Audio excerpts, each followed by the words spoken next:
क्या बोलती पब्लिक। टमाटर जास्त पिकत नव्हता, त्याच्यामुळे आमचे जास्त कॅरेट निघाले.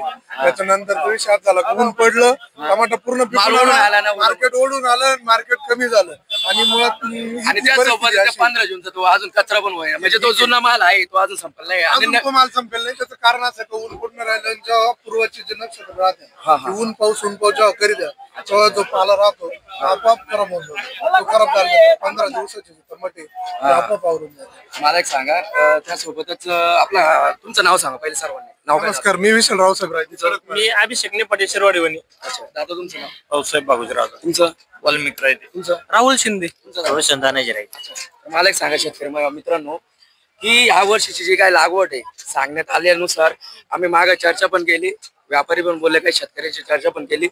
ते असं बोलले की जे आमचे पारंपरिक जे शेतकरी होते फक्त ते टमाटेच वगैरे लावणार, बरोबर, त्यांच्यावर आहे ना त्यांच्यावर एक काय म्हणतो कुरगोडी किंवा त्यांच्या म्हणजे स्वप्नाला जे काय बाजारभाव भेटणार होतो या कमी भावामुळे ते चकनावर जोर झालं त्यांचं स्वप्न. कारण की काय, जे द्राक्ष वगैरे लावत होते त्यांनी त्यांचे द्राक्ष कापून तिथे टमाट्याचे बाजारभाव जास्त लावले. तुम्ही काय सांगता त्याबद्दल? आता माझा प्रश्न कळाला तुम्हाला, सांगा. टमाट्याचं जे सातत्य होतं शेतकऱ्यांचं त्यात मी पण बरोबर. माझे काही क्षेत्र असं आहे जिथं दुसरं पीक केलंच जात नाही, तिथं फक्त टमाटा केला जातो. आज 25 वर्ष झाले, प्रत्येक वर्षी टमाटा तिथं फायदा असो किंवा तोटा असो केल्याच जातं.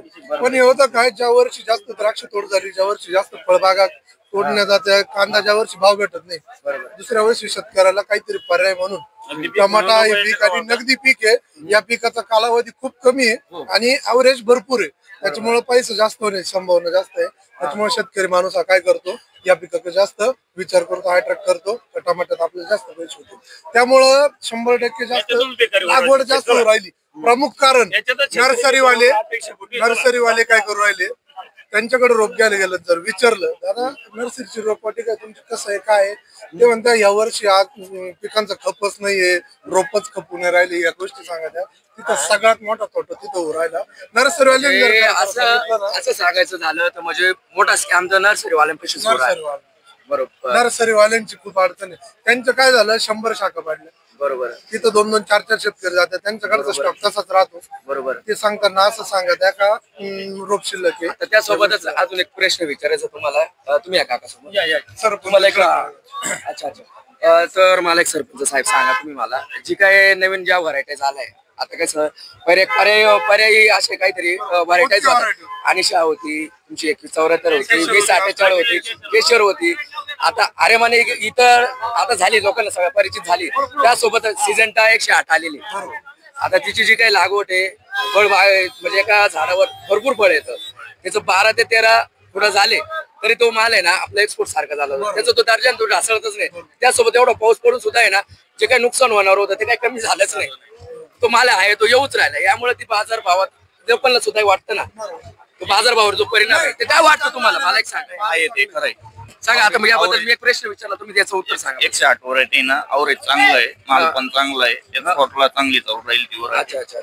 यामुळे तुम्हाला नाही वाटत सगळ्यांचा माल एक सारखा येऊ राहिला, सगळ्यांचा माल एक सारखा येऊ राहिला त्याच्यामुळे बाजार भावावर पण परिणाम होतो असं नाही वाटत आहे का? नाही होऊ राहिला. कारण की कसं पहिले एक्सपोर्ट वाल्याला सापडून माल बघावं लागायचे, गोटवाल्याला सापडून माल बघावं लागायचं. आता त्यांना सोपं झालंय ना, त्यांना त्यांच्या खरेदीच्या किमतीमध्ये माल मुबलक अवेलेबल होऊ राहिला मार्केटमध्ये. आणि सगळ्यात महत्वाचा विषय जो व्यापारी वर्गाचा इथला नियम आहे तो सगळ्यात कुठेतरी व्यवस्था फार चुकीची वाटते. इथं माल बघितला जातो, पूर्ण रेट केला जातो, खळ्यावर जाऊन जो माल कसा पडला तरी त्याला काहीतरी कपात केली जाते, 10-20 रुपये 20 रुपये. ह्या अडचणी कुठेतरी सुधारल्या. निश्चितच यामध्ये आपल्या शेतकऱ्यांच्या समस्या लिलाव पद्धत म्हणली तर रोजच्या आपल्या किती माहिती का, एवढं मोठं मार्केट आहे, 5 ते 5.5 लाख रेट येते. एका गाडीला 5 मिनिटं जरी लागले ना इथं 1000-1500 गाड्या लागू शकतात. कांद्याचा निलाव होतोच ना, तसं एवढे 8 मिनिटं एका गाडीला जरी लागले ना इथपर्यंत शॉर्ट पर्यंत यायला त्यांनी 1 ते 1.5 तास लागू शकतो. एंट्री चांगली आहे, एक्झिटही चांगला आहे, पूर्ण व्यवस्थाही चांगली आहे. फक्त अडचण इथं आहे, इथं लिलाव जर झाला निघणाऱ्या गाड्या निघून जातील, येणाऱ्या गाड्या येत राहतील. 1 ते 1.5 तासात हा खेळ चालू राहील. 1.5 तास 2 तासांनी लिलाव झाला पाहिजे. टाइम दिला पाहिजे मार्केट कमिटीने. 3 वाजता या तुम्ही, त्यांच्या पुढे मार्केट चालू होईल. 100% तसंच झालं पाहिजे. जसं कांद्याचं गल्ली गल्ली फिरावं लागत. निश्चितच कोणाला काही सांगायचं काय प्रश्न मांडायचे शेतकऱ्यांना आज परत आला. आता त्यासोबतच आता दादा तुम्हाला विचारतो की जो काय आता या वर्षी लोकांनी बरमासाड अशी लागवड लावली टमाट्याची, त्याबद्दल तुम्ही काय सांगताय? मुबलक माफक प्रमाणात लावायला पाहिजे का आहे तसंच पाहिजे? नाही कसं आहे, आता या वर्षीचा प्रॉब्लेम काय झाला, 6 मेला पाऊस सुरुवात झाली. बरोबर त्याच्यामुळे बऱ्याच लोकांना मशागत तयार करता नाही आली. बरोबर. आणि जे सुरुवातीला मार्केट जे टिकून राहिलं ना, त्याला एक कारण झालं. आणि म्हणजेच त्यावेळेस लागवड कमी झाल्यामुळं आवकच निश्चित कमी आली आणि मार्केट टिकून राहिलं तेव्हा सुरुवातीला. हो. आणि नंतर काय झालं, अचानकच कमी काय झाला काय वाटतं? मग ते जेवढे शेतकरी थांबले होते त्यांनी सगळ्यांनी लागवड एकटी लावल्यामुळं हा जो परिणाम हा अचानक वाढलेला आहे. आणि पाऊस झाल्यामुळं जुलै ते 20 जुलै दरम्यान खूप भयानक लागवड होईल. आणि त्यावेळेस असं समजा की जी लागवड झालेली मार्केटमध्ये सांधायला म्हणजे शेतकऱ्यांना नर्सरीमध्ये सांधायला रोप सुद्धा भेटत नव्हते, इतकी वाईट कंडिशन होती. दूरवरून लोकांनी रोप आणलेले. हो, भयानक शॉर्टेज होतं. त्या 1 जुलै ते 20 जुलै त्याच शेतकऱ्यांची देखील चूक नाहीये. मे जून हे 2 महिने जो पाऊस चाललाय ना, त्या दरम्यान शेतकऱ्यांना वावर तयार करताना आले. ते जुलै मध्ये वावर विरुद्ध बाजू राहिले, कारण की आधी सुरुवातीला दादांनी सांगितलंय की नर्सरी ना तेव्हा स्कॅम झालेला होता मोठा नर्सरी वाल्यांकडून, की त्यांनी सांगितलं होतं की बाबा आमचं मालच म्हणजे रोपट जात नाही. सांगा दादाच्या प्रश्नाला उत्तर द्या. प्रमुख खरं उत्तर सांगतो, खाणाऱ्यांपेक्षा पिकवणारा फार कमी, हो ना? फार कमी आहे. प्रत्येक देशात शेती केली जात नाही. प्रत्येक देशात 100% 90% शेतीला सबसिडी आहे. आणि आपला भारत हा कृषी प्रधान देश आहे. कमीत कमी 5 ते 10 ते 20% जास्तीत जास्त तिथल्या देशातील लोक शेती करीतात. आणि इथला विषय असा आहे, इथं पण महाराष्ट्र झालं, कर्नाटक झालं, हैदराबाद झाले, इतर जवळचे पाण्याचा पट्टा तो पाण्याचा पट्टा तो टमाटे करतो. आणि भारत देश इतका लहान नाहीये जिथं एक जगात 7वा क्रमांक लागतो. जिथं एक पीक जास्त पिकले नाही त्या पिकाचा भाव कमी होतो. याबद्दल शेतकरी सरकारने शेतकरी काय धोरण लावायला पाहिजे धोरण पाहिजे. एक बाजू अशी केली पाहिजे की या पिकांना सरासरी इतका भाव हा मिळालाच पाहिजे. आणि तो जो माल कोटेशन काढायला पाहिजे, काढायला पाहिजे. एक डेडलाईन दिली पाहिजे, इतकाच माल शेतकऱ्यांनी पिकावं. साधारणतः प्रत्येक ज्याच्या माझ्याकडे 10 एकर आहे, मी 2च एकर अशी. बरोबर आहे ना, बरोबर आहे. कसं माहिती पावसाचा काळ आहे, तुमच्या काळ आहे, वस्तू आहे, सामग्री आहे तुमच्याकडे, बांबू वगैरे. तुम्हाला काय वाटतं, अरे बाबा मग जागा परीत ठेवायपेक्षा लावून द्यावा, जे भेटेल ते भेटेल. शेतकऱ्यांचे काही शेतकऱ्यांचे पण भावणार आहे. मला जर 1 एकर 2 एकर मी 3रा एकरचा विचार सुद्धा करणार नाही सबसिडी. तर त्याचा एक विषय आहे, पुढे जे पिकांचे जे धोरण आहे ना ते असे सुधारवले पाहिजे का प्रत्येक एरियातला येणारा माल हा वेगळ्या वेळेत आला पाहिजे. आणि यामध्ये त्याचा ट्रान्सपोर्ट पण सुधारवला पाहिजे. तो जिथं गरज आहे तिथे अवेलेबल करून दिला. बरोबर. आता एक सांगायचं काय माहिती आहे, बरोबर आहे. जे इस्रायल देशामध्ये जी सिस्टीम चालते तिथं शेतकऱ्याला डायरेक्ट टार्गेट दिलं जातं, तुझे उत्पादन देखील एवढंच होईल झालं पाहिजे आणि तुला उत्पन्न त्यात एवढंच होणार आहे. त्याला आधीच रेट फिक्स केलेला असतो. तुझं उत्पादन त्याच्यापेक्षा जास्त जर झालं तर तुला तिथं दंड देखील आकारण्यात येतो शेतकऱ्याला. त्याला इतकी जबरदस्त सिस्टीम टेक्नॉलॉजीने शेती केली जाते त्या ठिकाणी. बरोबर, तशी सिस्टीम आपल्याकडे राबवली पाहिजे. आता यासोबतच आता सरकारबद्दल तुम्ही असं एक करू शकता का, कारण की आपल्या भारतामध्ये कृषी मंत्री पण आहे, सगळ्या गोष्टी आहे. त्यासोबतच आता ऍग्रिकल्चरचे जे विद्यापीठ तर आहेतच, बरोबर. आता प्रामुख्याने आपल्या देशामध्ये जे काय पीक घेतलं जातं त्याचं एक्सपोर्ट इम्पोर्ट होतं जातं. त्या संबंधी असं येणारे जे काही आपले घरातले बाळ आहे, हे येणारी जे काही नवीन पिढी येणार आहे त्यांच्यासाठी एक अभ्यासक्रम राबवला पाहिजे सरकारने. अभ्यासक्रम राबवण्यापेक्षा मी काय सांगतो, आज बीएससी अग्री केलेला माणूस कन्सल्टिंग करतोय, बरोबर, पण त्याच्यापेक्षा जास्त चांगली शेती हा 10वी नापास माणूस करतोय का? बरोबर. आज 4 ते 5 पिढ्यांचा अनुभव आहे. बरोबर, अनुभव वडिलांपासून मुलापर्यंत तो अनुभव येतोय. त्या अनुभवातूनच शिकलं पाहिजे. ठीक आहे, बाजार मार्केटमध्ये नवीन कंटेन आले, नवीन पिकं आले, नवीन रोप आले, हायब्रिड जाती झाल्या सगळ्या. याचा अभ्यास करण्यासाठी माणूस मार्केटमध्ये फिरला पाहिजे. एक वेळ एक शेड्यूल करा, 2 तास दिवसातले जर शेतीसाठी देता ना तर शेतीविषयक गोष्टींना माहिती करण्यासाठी 1 तास. बरोबर. ही गोष्ट मार्केट आहे, गर्दी होणारच. बरोबर, हे जर तुम्ही पुकारला नाही तर गर्दीच होणार. बरोबर. आता त्यासोबत एक शेवटचा अगदी प्रश्न आहे, मला एक सांगा की आता एकरी तो खर्च म्हणताय लोक सगळं लाखाच्या वर आहे, बरोबर आहे.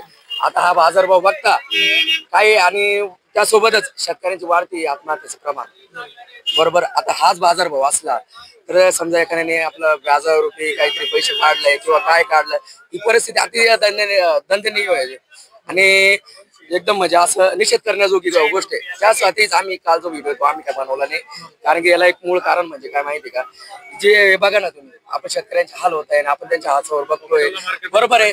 आता हे काही कुठेतरी बघायला पाहिजे. तुम्हाला नाही वाटत याला कोणी वाली पाहिजे?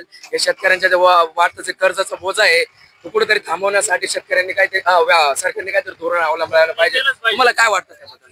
आमच्या कृषी मालाला कोणतंही शेती पीक कोणतंही असो, त्याला जर योग्य हमी भाव भेटला तर आम्हाला खरंच कोणत्या सबसिडीची गरज नाही कोणत्या कर्जमाफीची गरज नाही, कोणत्या धोरणांची गरज. तुम्ही योग्य बाजारभाव द्या.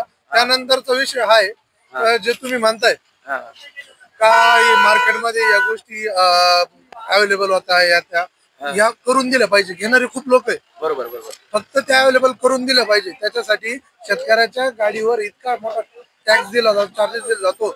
माझं स्वतःचा माल आहे, जर मला माहिती माझे 100-200 कॅरेट निघणार आहे बरोबर, ते व्यापाऱ्याला त्याच्या जिथं कुठची बाजारपेठ आहे तिथं न्यायला परवडतंय, ते मलाही परवडू शकतं. पण जे टॅक्स लावले, जे टॅक्स लावले, रोड टॅक्स लावले, गाडी टॅक्स लावले, हे परवडत नाही. म्हणून खतांवर टॅक्स आहे, म्हणून कुठेतरी वाटतं की आपण तो माल कुठे नेऊ शकत नाही. आता एक छोटा प्रश्न, आता याला धरून एक प्रश्न आहे माझा, की जे काही सरकार म्हणतंय किंवा आपल्या शेतकरी बांधवाच्या इतर मागण्या आहे की कर्जमाफी पाहिजे याबद्दल तुम्ही काहीतरी बोलू शकता? कारण की काही तर आहे बागायतदार, पण काही लोक असे की त्यांनी काही कर्जबाजारीपणामुळे आलेले असे. करोनाचा जो वर्ष काळ होता, करोनाचा जो काळ होता तो 4 ते 5 वर्षांचा होता. त्या काळामध्ये बाजारभावाचे इतके दुष्परिणाम झाले बरोबर. अख्ख्या जगाने बघितलं, अख्ख्या जगामध्ये चांगल्या शेतकऱ्यांवर परिणाम झाले, चांगल्या उद्योजकांवर परिणाम झाले. त्याचा एकच सोल्युशन असं आहे, एखाद्या वर्षी जर आता मागील वर्ष गेलं त्या वर्षी लोकांना चांगले बाजारभाव होते, 2 पैसे मिळाले, त्यातून लोकांनी इतर कोणत्या गोष्टी न करता ते पैसे जिथे कर्ज त्यांचे आहे तेच मिटवले. हा पैसा कोणाच्या दारात गेला? गव्हर्नमेंटच्या दारात गेला. याचा कुठेतरी त्यांनी विचार केला पाहिजे का आपलाही फायदा कुठेतरी नक्कीच आहे. बरोबर. मग यासोबत तुम्हाला काय वाटतं? कर्जमाफी ही 100% 5 वर्षानंतर लोक बाहेर निघाले. कर्जमाफी नक्कीच दिली पाहिजे, ऊर्जा नवीन भेटेल. त्याला एक प्रोटोकॉल करून दिला पाहिजे. आमच्यासारखे तरुण शेतकरी काहीतरी करायला बघू राहिले, पण जुन्या कर्जांच्या बोजामुळे आम्हाला कुठेतरी पाय टाकता येत नाही. बरोबर. शेती हा बाजार भाव बघता लोकांना वाटतं की काहीतरी जोडधंदा करावा. कधीच नाही. बोला. नाही आम्हाला शेळ्या घ्या, म्हशी घ्या, सगळे आमच्याच बोकाडी. आज काय बाजारभाव काय दिले का? तर मित्रांनो, तुम्ही बघू शकता जी काही समस्या होती शेतकऱ्यांची, आपण ज्या काय एवढी आवक काय आहे, बाजारभावाचं कारण काय आहे, आणि आपण ही आताची तरुण पिढी दिसते, सर्व तरुण शेतकरी दिसत आहे, यांनी अतिशय योग्य पद्धतीने विश्लेषण केलंय. याच्यावर तोडगा काय आहे? कारण की आपसात शेतकऱ्यांचं कॉम्पिटिशन राहिलेलं नाही. भरमसाठ असा हा माल येतोय, कारण की कोणी काय करताय की बाजार हा योग्य माल आणायचा, त्यासोबतच त्याला चांगला भाव भेटणार असं काही होत नाही. समजा एखाद्या दिवशी चांगला बाजारभाव भेटला तर त्या दिवशी कच्चा आण, हे आण, गोलट्या आण, हे आण, सगळं मला आणून घ्यायचं. ज्या दिवशी 1 ट्रिप होणार त्या दिवशी 2 ट्रिप आणणार आहे. त्याच्याने आपसात शेतकऱ्यांचं काय कॉम्पिटिशनच होऊन राहिलं. याचं अतिशय योग्य पद्धतीचं विश्लेषण हे सर्व आपल्या तरुण शेतकऱ्यांनी मांडलंय आणि निश्चितच दादा आपला बाजारभाव हा चांगल्या पद्धतीने भेटावा ही आम्ही आशा करतो. आणि तुम्ही जे आज काही शेतकऱ्यांना येणाऱ्या पिढीला जे काही सांगितलंय निश्चितच लोक याचा विचार करतील. धन्यवाद.